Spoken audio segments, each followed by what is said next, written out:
మనలో చాలా మంది నేను దురదృష్టవంతుడిని, నా తలరాత ఇంతే, నా బ్రతుకింతే ఇలా తమని తామే నిందించుకుంటూ, తక్కువ చేసుకుంటూ మనసులోనే కుమిలిపోతూ ఉంటారు. కానీ మనం ఎంత అదృష్టవంతులమో తెలిస్తే మనకున్న సగం అనారోగ్య సమస్యలన్నీ తీరిపోతాయి. ఎందుకంటే మన మనసులోని బాధలే మన అనారోగ్యానికి మూల కారణం. మరి ఆ బాధలేమిటో పరిశీలిద్దాం. ఈరోజు పొద్దున్నే నువ్వు ఏ నొప్పులు బాధలు లేకుండా, నిన్నెవరూ లేపకుండా నీకు నీవే ఆరోగ్యంగా నిద్ర లేచావంటే దేశంలో నిన్న రాత్రి అనారోగ్యం వచ్చిన 10 లక్షల మంది కన్నా నువ్వు గొప్ప అదృష్టవంతుడివన్నమాట. నువ్వింతవరకు యుద్ధంలో రక్తపాతం గాని, జైల్లో ఒంటరితనాన్ని గాని, కరువు సమయంలో శరణార్థ శిబిరాన్ని కానీ చూడలేదంటే ప్రపంచంలోని 200 కోట్ల మంది అనాథల కంటే నీవే గొప్ప అదృష్టవంతుడివన్నమాట.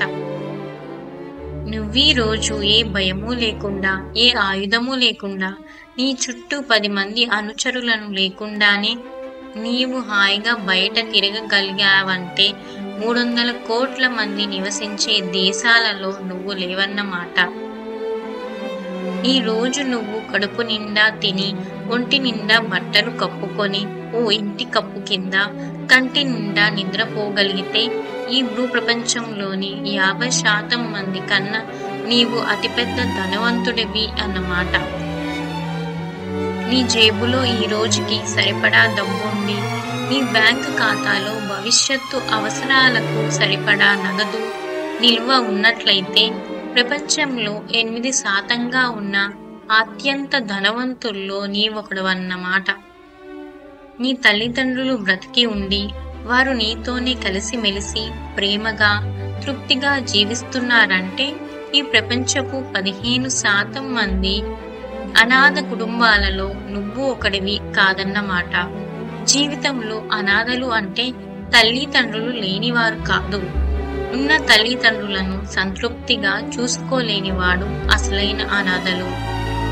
అయితే కొందరు సాకులు చెబుతూ ఉంటారు, తల్లిదండ్రులు అలాంటి వారు ఇలాంటి వారు అని. కానీ నువ్వు అలాంటి వాడివే కాకూడదు కదా.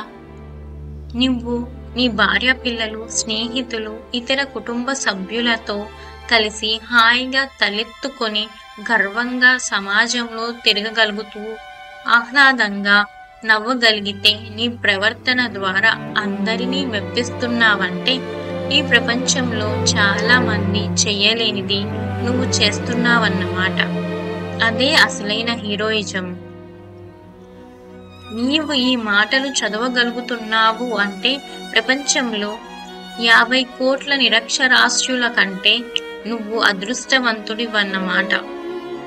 నువ్వింకా నాకు అది లేదు, ఇది లేదు, ఇంకా ఏదో కావాలని అసంతృప్తిగా ఉన్నావంటే నీకున్న ఆస్తులన్నీ, నీ విలువలని, నీ శక్తులని, నీ అదృష్టాన్ని నువ్వు గుర్తించడం లేదన్నమాట. ఇప్పటికైనా తెలిసిందా ఈ ప్రపంచంలో మీరెంత అదృష్టవంతులో? నాకు తెలిసి మన జీవితంలో తృప్తికి మించిన సంపద మరొకటి లేనే లేదు.